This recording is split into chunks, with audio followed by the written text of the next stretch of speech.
ನಮ್ಮ ಚಿಂತಾಮಣಿಯಲ್ಲಿ KGFನ ರಾಕಿ ಬಾಯ್ ಥರ ಕೈಯಲ್ಲಿ ಮಸ್ಕಟ್ ಬಂದೂಕ್ ಹಿಡ್ಕೊಂಡಿರ್ತಕ್ಕಂತಹ ಬಂದೂಕುದಾರಿ ವೀರ್ಗಲ್ಲಿದೆ. ಅದು ನಿಮಗೆ ಗೊತ್ತಾ?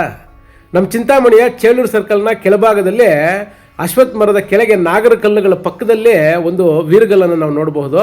ಸಾಧಾರಣವಾಗಿ ವೀರ್ಗಲ್ ಅಂದ ತಕ್ಷಣ ಬಿಲ್ಲು ಬಾಣ, ಈಟಿ, ಬರ್ಜಿ, ಕತ್ತಿ, ಗುರಾಣಿ ಹಿಡ್ಕೊಂಡಿರ್ತಕ್ಕಂತಹ ಯೋಧ ಅಥವಾ ಕುದುರೆ ಮೇಲೆ ಯುದ್ಧಕ್ಕೆ ಹೋಗ್ತಾ ಇರತಕ್ಕಂತಹ ಯೋಧನ ಚಿತ್ರಗಳನ್ನು ನಾವು ವೀರ್ಗಲ್ಲಲ್ಲಿ ನಾವು ನೋಡಬಹುದು.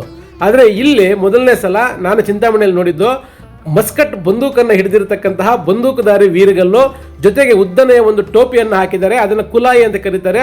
ಆತ ಒಬ್ಬ ಸಿಪಾಯಿ ಅಂತ ನಾವು ನೋಡಬಹುದು. ಇದು ವಿಜಯನಗರ ಕಾಲದ ನಂತರದಲ್ಲಿ ಪಾಳೆಯಗಾರರು, ಮೈಸೂರಿನ ಒಡೆಯರು ಹಾಗೂ ಹೈದರಾಲಿ, ಟಿಪ್ಪು ಸುಲ್ತಾನ್ ಕಾಲಕ್ಕೆ ಸಂಬಂಧಪಟ್ಟಿರ್ತಕ್ಕಂಥದ್ದು ಅಂತ ನಾವು ಅಂದಾಜಿಸಬಹುದು. ಯಾಕಂದರೆ ಬಂದೂಕನ್ನು ಬಳಕೆ ಮಾಡಿದ್ದು ಯುದ್ಧಗಳಲ್ಲಿ ಈ ಸಮಯದಲ್ಲಿ.